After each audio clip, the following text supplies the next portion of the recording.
Est-ce que vous savez que les limites peuvent vous aider à mener une vie meilleure et beaucoup plus paisible? Découvrez comment les limites apportent la liberté d'en jouir de la vie de tous les jours.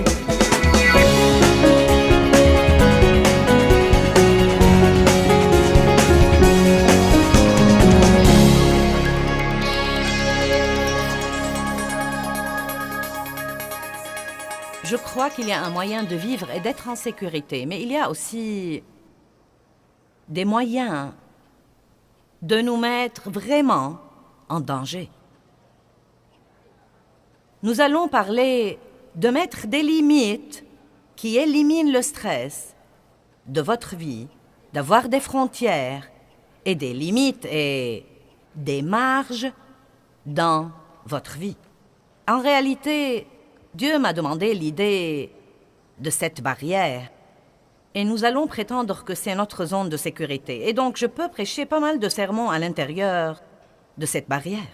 Mais cette barrière que vous voyez représente en fait la parole de Dieu.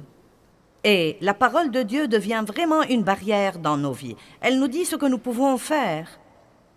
Et être en sécurité est ce que nous ferions mieux de ne pas faire pour ne pas nous mettre en danger.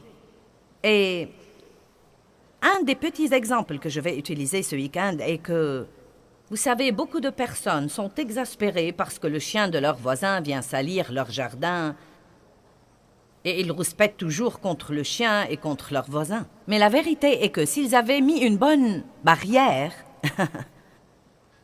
le chien du voisin n'aurait pas sali leur jardin. Ne vous fâchez pas contre le chien ou contre le voisin si vous ne faites pas ce que vous êtes censé faire. Il y a des gens qui font du mal aux autres.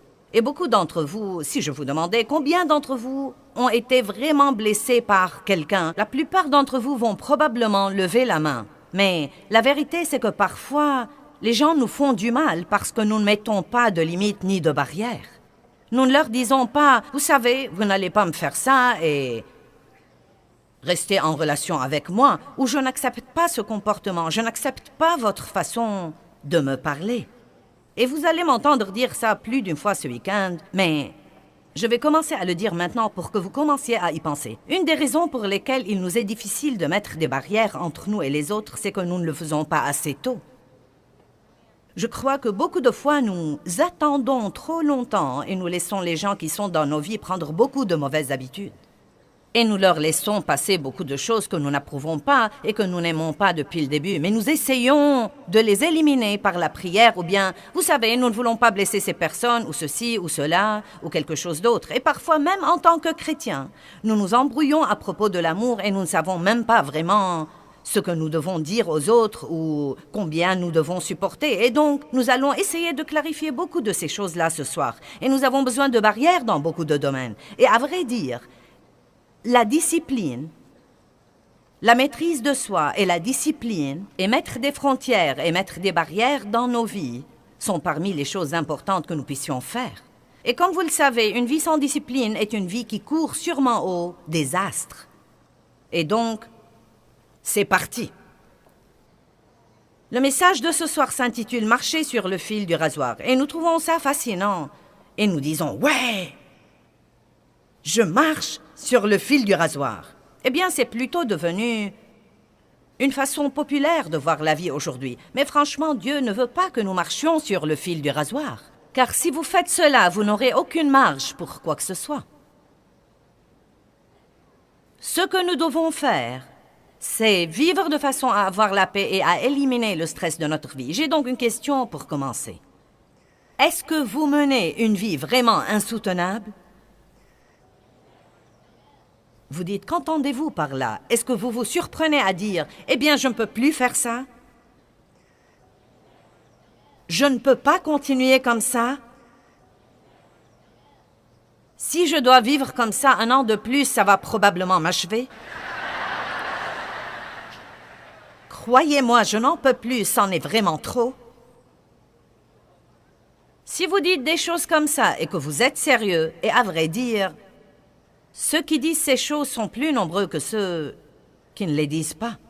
C'est incroyable le nombre de gens qui disent qu'ils mènent une vie qu'ils ne peuvent pas supporter du tout. Je connais des gens, beaucoup de gens dans le ministère, qui me disent tout le temps « Je ne peux pas continuer à faire ça, je ne peux pas continuer à travailler autant, je ne peux pas continuer à voyager autant, je ne peux pas continuer. » Vous savez, donc ce que vous dites vraiment, quand vous dites ça, et je sais que j'ai des limites et que je les ai atteintes, mais je vais les ignorer et voir si je peux m'en tirer.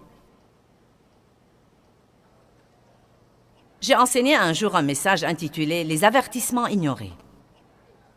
Et vous savez, votre corps vous donnera des avertissements. Votre corps vous le dira quand vous le poussez trop. Mais que faisons-nous? Oh, ça va. Les gens avec qui vous êtes en relation vous donnent des avertissements. Quand ils commencent à vous dire « Je sens que je ne te vois jamais. J'ai l'impression, quand on est ensemble, que tu ne m'écoutes vraiment pas. J'ai l'impression que tu n'as jamais de temps pour moi. Tu es toujours en retard chaque fois que nous sommes censés faire quelque chose. » Les gens vous donnent des avertissements. Ils vous font savoir qu'ils ne sont pas heureux. Mais combien de gens font quelque chose pour améliorer leur relation avant que ce ne soit vraiment trop tard? Amen? Si vous savez que vous menez une vie insoutenable, je veux vous suggérer de prendre la décision dans ces 3 jours à venir de ne pas remettre le changement à 1 an, ou à 2, ou 3, ou 4, ou 5 plus tard, ou jusqu'à ce que vous ayez une dépression nerveuse, ou une crise cardiaque, ou que vous perdiez tous ceux qui sont dans votre vie. Mais vous devez faire les changements que vous devez faire pour mener le genre de vie que vous croyez que Dieu veut que vous ayez. Et la vie qu'il veut que vous ayez doit être une vie paisible et vraiment puissante. Jésus a dit « Je vous laisse ma paix ». Nous ne sommes pas censés être tout le temps stressés et frustrés et sur le point de craquer en essayant de survivre jour après jour. Allons maintenant à Nombre chapitre 11 à partir du verset 10. Ça a l'air de quelque chose dont vous avez besoin?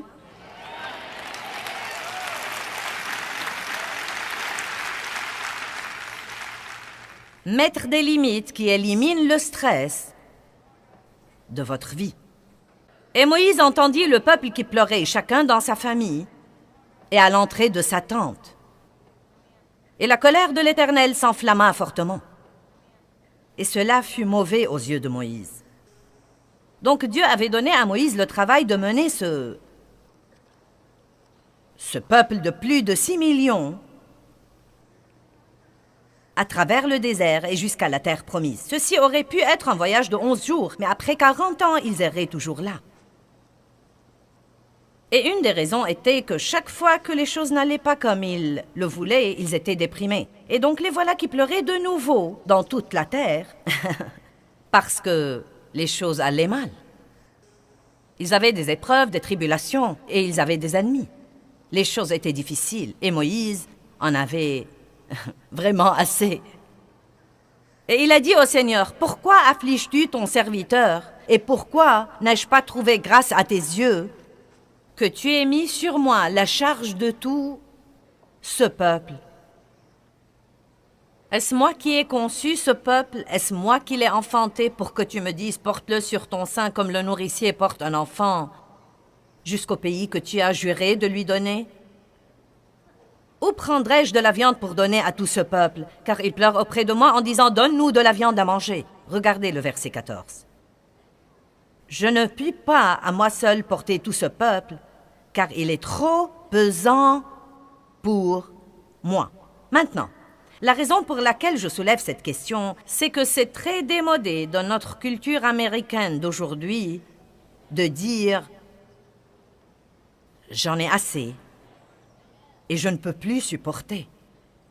Je crois que beaucoup de fois, malgré tout ce que nous faisons, nous croyons que nous devons être capables de faire tout et nous regardons tous les autres qui semblent pouvoir faire tant de choses en même temps. Et vous savez, la dame qui peut travailler à plein temps et élever 5 enfants et gérer sa maison et être dans le comité d'école et être dans le comité d'église. Et nous pensons, je devrais être capable d'être comme ça. Il se peut qu'il y ait des personnes qui soient particulièrement douées pour faire beaucoup de choses comme ça. Mais les gens ne sont pas tous pareils et vous feriez mieux de trouver votre zone de confort et d'apprendre à y vivre Sinon, vous n'allez jamais jouir de votre vie et vous allez finir par vous rendre malade et ruiner toutes vos relations. J'ai un flash info pour vous. Vous n'êtes pas censé être comme quelqu'un d'autre ou rivaliser avec quelqu'un d'autre. Vous devez être la personne que vous êtes et ne pas vous en excuser.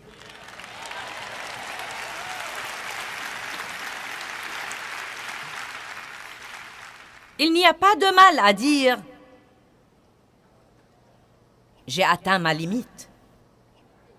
Vous savez, nous disons tout le temps, nous citons Philippiens 4, « Je puis tout par le Christ qui me fortifie ». Et je vais être franche avec vous, je crois que cela a été prêché hors contexte. La vérité est que je peux faire toutes les choses que Dieu me donne à faire par le Christ qui me fortifie. Et Paul parle en réalité des épreuves et des tribulations, des moments où tout va très bien et des moments où tout ne va pas très bien. Et il dit « Je puis tout par le Christ qui me fortifie ».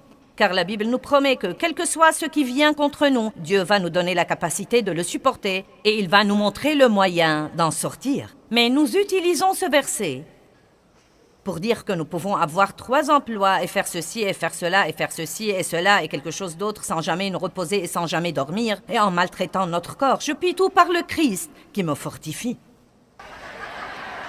Et vous savez, chaque fois que vous prenez la parole de Dieu hors contexte, ça va créer des problèmes dans votre vie. Maintenant, je ne suis pas une personne qui abandonne.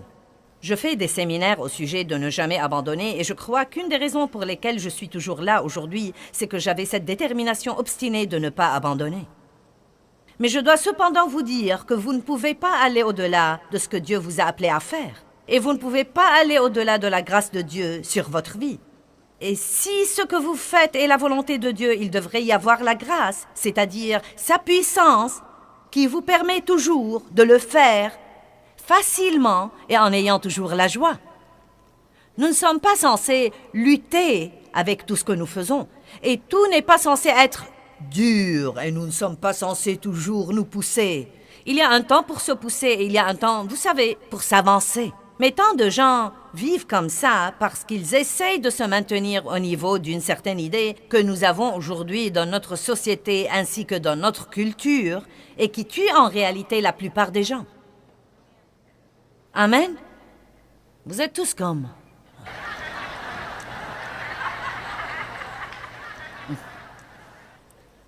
Exode 18.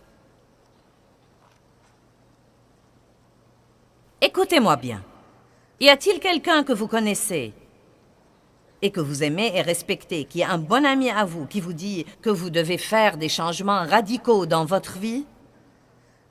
Non, mais est-ce que quelqu'un vous a dit que vous feriez mieux de commencer à mieux vous occuper de vous-même? Est-ce que quelqu'un vous a dit ça? Pas assez d'entre vous? Je vais donc vous le dire moi-même. Est-ce que quelqu'un vous a dit que vous devriez dormir plus, que vous devriez manger mieux, que vous devriez vous reposer davantage, que vous devriez... Bien. Vous savez, je crois que Dieu parle par les gens, et pas nécessairement par les gens chrétiens. Il a parlé, par exemple, à un prophète par un âne.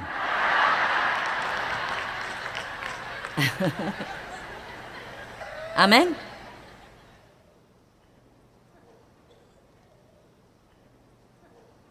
Et Dieu a parlé à Moïse par son beau-père. Vous voyez, Moïse était un de ces gens-là, je crois. Les gens du type leader fort qui veulent faire le tout, qui prennent leurs responsabilités très au sérieux. Je suis comme ça. Si vous me donnez la responsabilité de faire quelque chose, non mais si c'est humainement possible de le faire comme il faut, j'essaye de le faire. Je suis une fanat de faire mon devoir et de faire ce que je promets de faire. Et ce sont de bonnes qualités et de bons traits de caractère. Mais je peux aussi vous dire que quand j'ai commencé ce ministère par le leadership de Dieu en 1976, j'ai donné des études de Bible à la maison pendant 5 ans et j'ai travaillé dans le ministère de quelqu'un d'autre pendant 5 ans. Et ensuite, pendant les 22 dernières années, nous avons voyagé et nous sommes passés à la télé. Et vous savez, non mais croyez-moi, c'est agréable de dire « Eh bien, vous savez, nous sommes à la télé dans le monde entier. » Il suffit d'un bip pour le dire comme ça. Psst. Vous savez, mais, Seigneur, aie pitié, non mais ce qu'il a fallu pour le faire. Non mais l'effort et le travail et la foi et le jugement et les critiques et les malentendus, vous savez, toutes ces choses différentes. Et vous savez, j'ai dû bien apprendre à laisser Dieu être Dieu et à ne pas essayer de faire que les choses se produisent en dehors de leur timing. Et toutes les choses que vous traversez vous aussi. Mais je vais vous dire quelque chose dont je ne suis pas fière, mais c'est absolument vrai. Je suis dans le ministère depuis 32 ans. Et probablement les 20 premières années où j'étais dans le ministère, je me sentais mal fichue physiquement la plupart du temps. Et je courais chez les médecins, et j'essayais ceci et cela, et je prenais toutes les pilules et les vitamines et tous les trucs naturels qui me tombaient sous la main. Et les médecins me disaient parfois, eh bien tu sais, c'est juste le stress. Un médecin, j'étais chez lui durant 5 minutes et il m'a dit, tu es une personne plutôt intense, n'est-ce pas?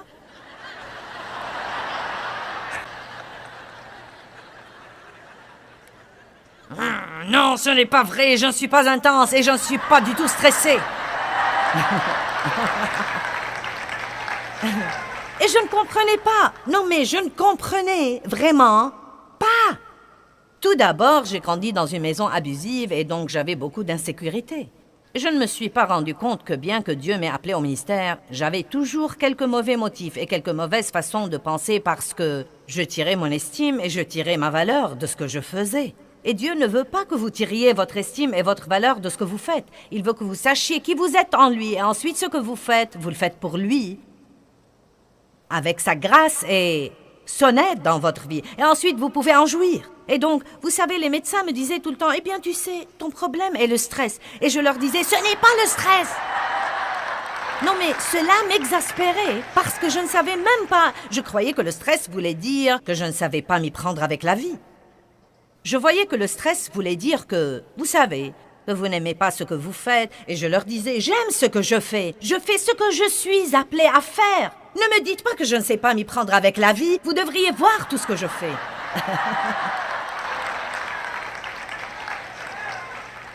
Mais après 20 ans de croire qu'ils étaient tous fous, ce qu'il y a d'intéressant, c'est que personne d'autre ne savait ce que je ressentais.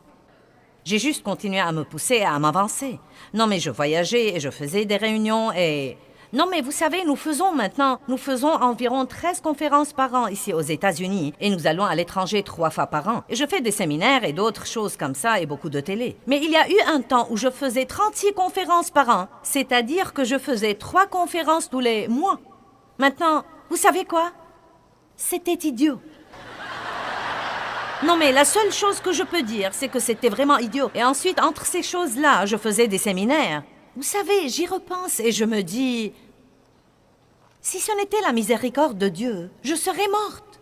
Vous savez, mon cœur était juste. Mais bien que votre cœur soit juste, vous ne pouvez pas violer les lois spirituelles de Dieu et ses lois de santé et ses lois de repos et ne pas payer le prix. Épaphrodite était un homme qui voyageait avec Paul et il est tombé malade pour avoir travaillé dur dans le ministère. Et donc, ce n'est pas parce que vous êtes pasteur ou enseignant de la Bible ou quoi que ce soit. Vous devez donc toujours vivre selon les directives de la parole de Dieu si vous voulez vivre en sécurité. Et je crois personnellement que nous n'avons pas idée dans ce pays à quel point notre vie est déséquilibrée. Croyez-moi, quand vous allez dans d'autres pays du monde, les gens vivent à un rythme beaucoup plus lent et, vous savez, ils prennent de petites sommes, ils font la sieste l'après-midi. Vous savez, ils ne travaillent pas 7 jours sur 7, ils ne sont pas disponibles 7 jours sur 7, 24 heures sur 24. Ils ne portent pas de radio messager, de téléphone cellulaire, d'ordinateur portable et tout ça. Non mais dites-moi, que faisons-nous à nous-mêmes? Que faisons-nous à nous-mêmes? Non mais aujourd'hui, si quelqu'un ne peut pas vous trouver pour 5 minutes, il agit comme si c'était la fin du monde. Eh bien, où est-ce que tu étais? Je t'ai appelé 2 fois et tu n'as pas répondu à ton téléphone.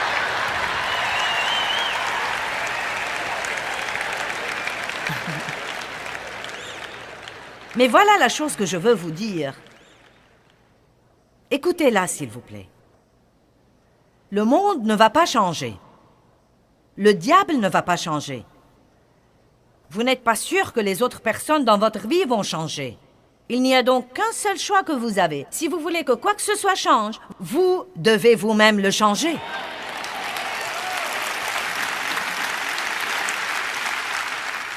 Et je veux aussi vous dire très franchement que quand vous le changerez, beaucoup de gens n'aimeront pas ça. Mais quand vous vous tiendrez devant Dieu, vous ne répondrez de personne à part vous-même. Et si vous vivez pour plaire aux gens, le jour où vous craquerez, ces gens-là seront trop occupés pour venir à votre chevet et vous visiter. Et pour ceux d'entre vous qui croient qu'ils n'ont pas le temps, que je vous dise, l'homme qui a une crise cardiaque a tout à coup beaucoup de temps. Et pour ceux d'entre vous qui consacrent chaque heure de leur journée à essayer de gagner plus d'argent et de posséder plus de trucs, et vous travaillez beaucoup trop et vous vous laissez entraîner dans ce système fou, quand vous serez sur votre lit de mort, vous n'allez pas demander votre solde bancaire. Ça ne va pas vous intéresser, vous allez vouloir votre famille, vos amis, et si vous ne prenez pas le temps de nouer des relations maintenant, écoutez-moi bien, vous ne pouvez pas avoir de bonnes relations sans investir un temps de qualité. J'ai entendu ça et je l'ai trouvé très intéressant. Écoutez ça. Toutes nos relations dans la vie sont nourries dans la marge de notre vie personnelle.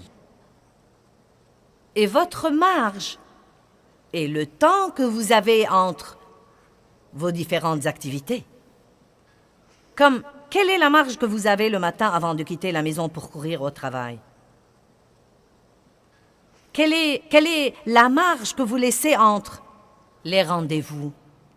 Quelle est la marge que vous laissez pour pouvoir vraiment passer un temps de qualité avec votre famille pendant la soirée? Combien de gens aujourd'hui ont des repas de famille? On n'en entend plus parler.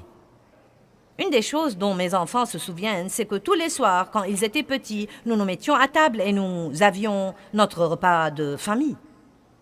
Je me rends compte que les temps ont changé. Mais vous savez, nous devons juste arrêter d'utiliser cette excuse. Eh bien, les temps ont changé, les temps ont changé, les temps ont changé. Vous savez quoi? Dieu n'a pas changé. Il n'a pas changé. Et je ne vous donne pas une règle comme quoi vous devez avoir un dîner de famille tous les soirs, mais je dis tout simplement, quand vous y pensez, vous ne nourrissez pas vos relations au travail. Vous ne nourrissez pas vos relations quand vous courez d'un rendez-vous à l'autre. Donc le seul temps que nous avons vraiment dans notre vie pour bâtir et nourrir et cultiver nos relations, c'est dans les marges de notre vie. Et c'est désolant que tant de gens n'ont aucune marge. Nous courons d'une chose à une autre, à une autre, à une autre, à une autre, à une autre. Et ensuite, quand nous sommes avec les personnes que nous aimons, nous sommes si stressés que nous rouspétons contre tout le monde. Je prêche bien, vous feriez donc aussi bien de m'applaudir.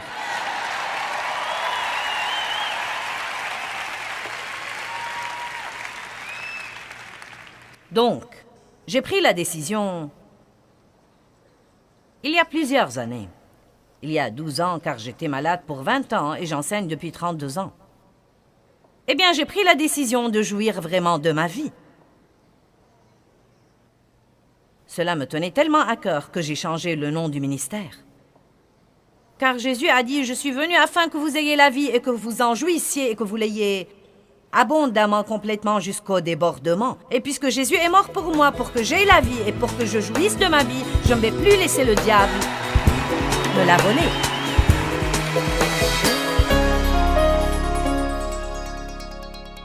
Eh bien, les frontières sont vraiment la façon de Dieu de nous protéger si nous les comprenons et si nous les observons. Et je veux vous enseigner tout ce que je peux vous enseigner sur les frontières et sur la vie dans ce que j'appelle la zone de sécurité de la vie.